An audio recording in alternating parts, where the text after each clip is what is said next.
Welcome to one more edition of Politics Done Right. I'm Egberto Willies, your host. Today, we're honored once again to have Norman Solomon, who is an American journalist, activist, media critic, and co-founder and national coordinator of rootsaction.org. He is the author of War Made Easy and is a longtime associate of fairness, and accuracy in reporting. His book, War Made Invisible: How America Hides the Human Toll of Its Military Machine, is a must read. And you're back here again. First of all, welcome to Politics Done Right, Senor Solomon. How are you doing today? I'm hanging in here. Thanks a lot, Egberto. I'm so glad to be back with you. Well, last week was, or not last week, a couple of days ago, it was 9/11. And before I ask you my first question, I want to tell you a short story. At KPFT 90.1, we had a caller that was irate that I didn't start the program with 9/11. And I relayed that, that these people never asked to be sacrificial lambs on 9/11. And I expressed to them about the thousands of people that died with the invasion in Panama. Not to equate any of these people with that, but I wanted to show that there's a lot of harm that's been done by us. And, of course, there's also Allende for 9/11 in Chile. So, what are your thoughts, first of all, on the celebration of 9/11? Those anniversaries really, resonate powerfully and emotionally, as they should. And history is precious because if we don't know the past, we really don't know where the present is coming from. And we don't know where we're going unless we can change course. And I'm glad you mentioned all three of those tragedies, because that's what each one of them were. The invasion of Panama in 1989, just a made-up pretext. Some Navy U.S. Trooper got insulted, and the first President Bush used it as an excuse to go in and slaughter people just because of a power trip to control around the canal and Central America and so forth. We just marked 50 years of the 9/11 anniversary in Chile, and it happened a coincidence. September 11th, 1973, the US-backed coup deposed not only a democratically elected government, but the government headed by Salvador Allende, the Popular Unity, that was about giving milk to starving children. It was about healthcare. It was about respecting and honoring and rewarding workers for their actual work rather than exploiting them. And after a few years of this tremendous grassroots organizing and achievements for human well-being in Chile, the United States government went in and helped this horrific coup that ushered in 17 years of barbaric torture and repression under the Pinochet regime. And as I say, by coincidence, 22 years ago, the 9/11 tragedy that took 3,000 lives in one day, September 11th, 2001. And so we mark that, we mourn those people now as we did then. One of the things that I emphasize in this book you mentioned that's just come out, War Made Invisible, is that the preciousness of human life needs to be a single standard. And what we're constantly besieged by through the ideologues, the nationalists, the racists, the xenophobes, is to present to us the concept tacitly through omission or sometimes explicitly that some lives really matter and some don't. And so when we look at the so-called war on terror for the last 22 years, it's come into focus for me as I've talked with people about this, that we can even put it in numerical terms. Human beings are not numbers, and yet we can get a sense of the scale. 3,000 human souls extinguished on 9/11, each one of them innocent, each one of them civilians.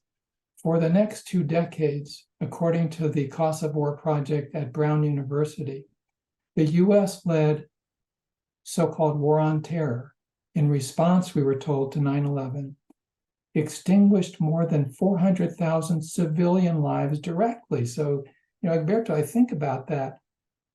3,000, more than 400,000. That means for every person killed on 9/11, equally innocent, more than 100 people were killed because of the US wars. And I'd sort of sum this up in a sense by saying that what happened was displaced rage, grief, chauvinism, and collective punishment of the innocent. That is so true. It's amazing that you said that, because when I'm originally from Central America, Panama, in fact, and the place that they leveled three places: Chorrillo, Colón, and David. These were the places where the Guardia was in these places, and they came on and said 516 people died. We all know these are tenements, and it's thousands of people who died there. So I asked the caller who thought many of us, by bringing out these truths, are being disrespectful. I asked the caller, I said, suppose the same vengeance that Bush displayed towards Iraq, which was the wrong protagonist anyway, suppose that one or two or three of those Panamanians agreed by the innocent loss of their entire families out there. Suppose they decided that they wanted to exact vengeance again, or vengeance on those that attacked them. And that is a cycle that we speak about. And when you talk about forever wars, how do we get around it other than, well, let me not give an answer. How do we get around these forever wars based on these fallacies when so many Americans are convinced in statements like, these people at 9/11 were martyrs? These were people who never asked to be martyrs. They never asked to be sacrificed. But everybody's talking about, we thank you for your sacrifice. They didn't ask for that. Right. We have cycles, as you said, that have been going on, and we could go back to the Greek tragedies of a few millennia ago that explored that human reality. We should be realistic, but not fatalistic. We can, and we really need to break those cycles of violence. And those cycles are fueled by this kind of nationalism. And of course, the profits from the military-industrial complex, huge profit taking by major military contractors. I don't call them defense contractors. It might be uppercase D defense, but they are military contractors. Most of what is provided by Raytheon or Boeing or Northrop Grumman has nothing to do with defense. As a matter of fact, it actually makes us more endangered, militarizing the planet further, exporting more weaponry and so forth. So we have this opportunity to say, we're going to educate, we're going to agitate, we're going to organize, we're going to build independent media, and in our own small ways. My book, this program, we are part of this ecology of people from the grassroots growing and saying, we're not going to put up with this anymore. Now, as we talk about the military-industrial complex, a question that always bothers me: do you think that these guys promote, bribe our politicians to do all that they do with the programs that for building all these equipment, some of them that will never be used? Do you think this is a concerted effort just to make money, irrespective of the damage that it caused to humanity? Do you think that these guys know the damage it costs, but that is just the cost of doing business? There are true believers in the United States as the de facto Pax Americana. We hear all the sloganeering, which I assume to some significant degree among many of those so-called leaders is really believed. American exceptionalism. Under the Clinton administration, ever since, we've heard that the United States is the world's indispensable nation. And as I say in the book, the United States is indispensable to itself. Most of the rest of the world would do just fine, thank you, without the United States. As a matter of fact, quite a bit better in many respects. The US is 4% of the world's population, and yet to hear about it, oh, we're God's gift to the world. Most people in many respects experience it opposite. I'm afraid that not only the nationalism and zeal for geopolitical positioning and the trade agreements and leverage and power in different parts of the world. That's a lot of it. And mixed in there, just the tremendous profits. I mean, even Eisenhower in 1961, when he left the White House, called it a military-industrial complex. Now it's a military-industrial media surveillance complex, Silicon Valley making out like bandits, all these corporatists who are just at the top strata, they're getting really rich, where we're getting immiserated. The population, I mean, whether you live in San Francisco, Houston, New York, or anywhere else in the US, you don't have to walk far to find people in communities lacking healthcare, education, housing, infant care, elderly care. And so I often think of something that Martin Luther King Jr. said when he denounced what he called the madness of militarism. He said this excessive, extreme military spending, he called it a demonic suction tube. That is sad. Now, let me tell you, Norman, what I find ironic is that you made some statements about America just now. Some of the world would do just fine without America. We shouldn't sit down there and call ourselves exceptional. I consider you a patriot. I consider you a patriot. I consider anybody who looks at the flaws inherent to our system and decide I'm going to speak out about it to see if we can change, if we can atone. That's a patriot. That's somebody who loves the country that they're in. How do we convey to those who are made to believe that people like you who tell the ultimate truth, that you are in fact patriots, and the ones who are telling them otherwise are the ones who should be considered traitors to the country? After all, if we follow their path, we're following our own demise.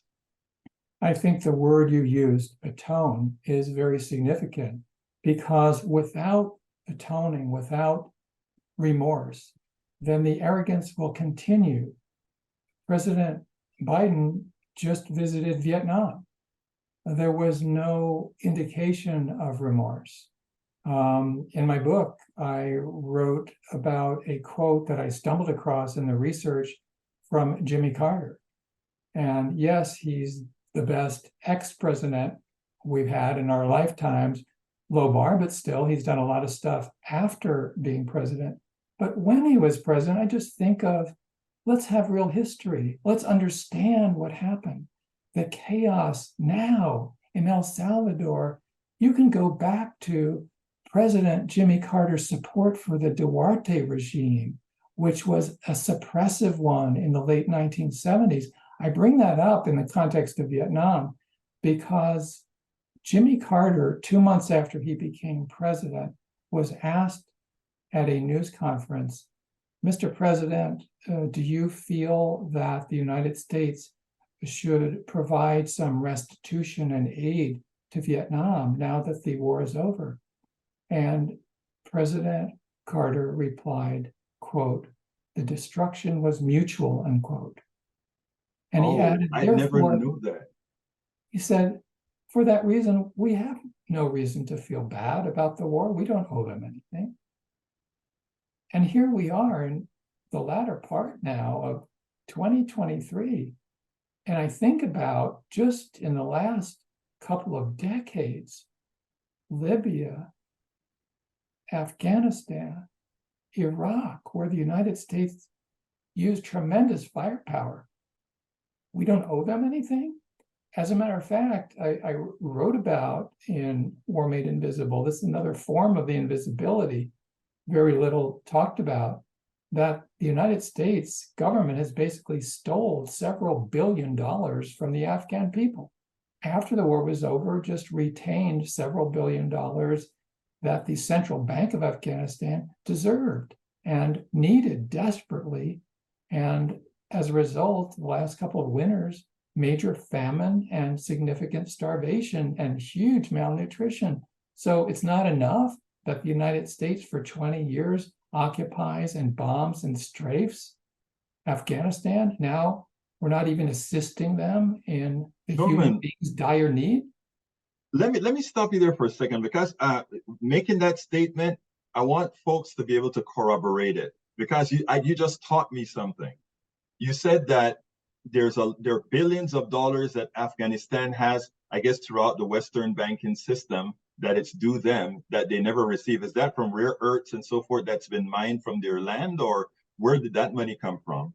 The Karzai government had it essentially deposited with the U.S. government, and so it belonged to the government of Afghanistan. When the Karzai regime fell, government, whatever you want to call it, and the Taliban came back, the U.S.